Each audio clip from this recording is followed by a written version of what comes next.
We know that pre-made volume fans are the new hot thing on the market, so a lot of girls do not see the point in learning how to fan. Listen, I get it. I totally do. If I were a new lash artist and pre-mates were around, I wouldn't see a point either. However, when you first get started and don't have a lot of money to blow, or you run out of pre-made fans, it is important to have this skill in your toolbox. So let's get started.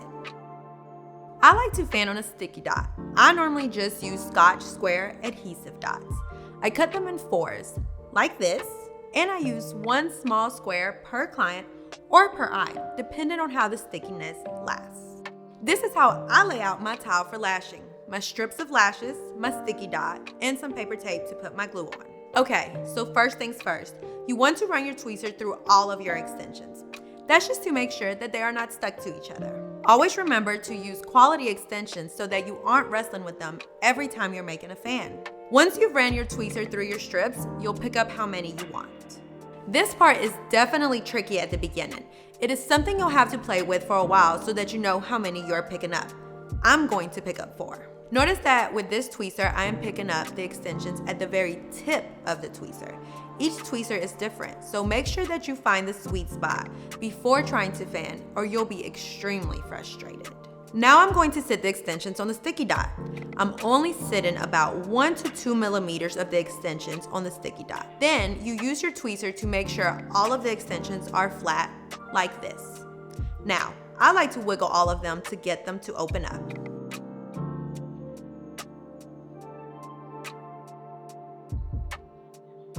You can now take your tweezers to make sure that they are evenly spaced. Remember, Russian volume prioritizes narrow and evenly spaced fans. However, you are welcome to do the look that you find beautiful or easiest to do at the beginning. Now that you have fanned the extensions, the hardest part is coming. Picking up your fan will make or break the hard work you just put into this. Listen up and watch closely on what I'm about to do. As I mentioned before, the tip of this tweezer is what will keep the extensions in between the tweezer without messing up the fan. So I am only going to use the tip. Do not worry if your hands are shaky. I have very shaky hands naturally, and I have been lashing for years. Do not let the shaking discourage you. I'm placing the fan between my tweezer. My tweezer is parallel to the lash towel. It is straight. Do you see that? That part is very important. Now I am closing my tweezer gently.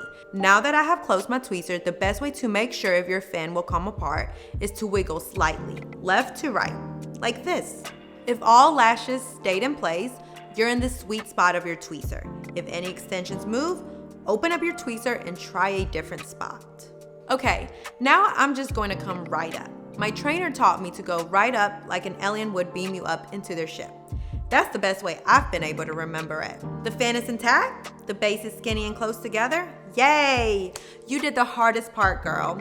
Now let's get to the most important part, adhesive. You're going to want a fresh drop of adhesive. This is what a fresh adhesive dot looks like. It is dome shaped and not running off to the side. You're going to go straight down into the middle of the dot. That's where your adhesive is the freshest. Only go down about 1 millimeter. The adhesive will naturally wick up into your fan.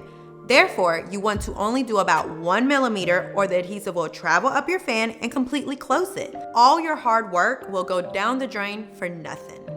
When you get adhesive, do a little scoop. You want to have a small bead. Remember, small, on your fan. The reason for the bead is to make sure that your adhesive doesn't dry out on the way to put in the fan on your client. I find that this has helped my retention so much.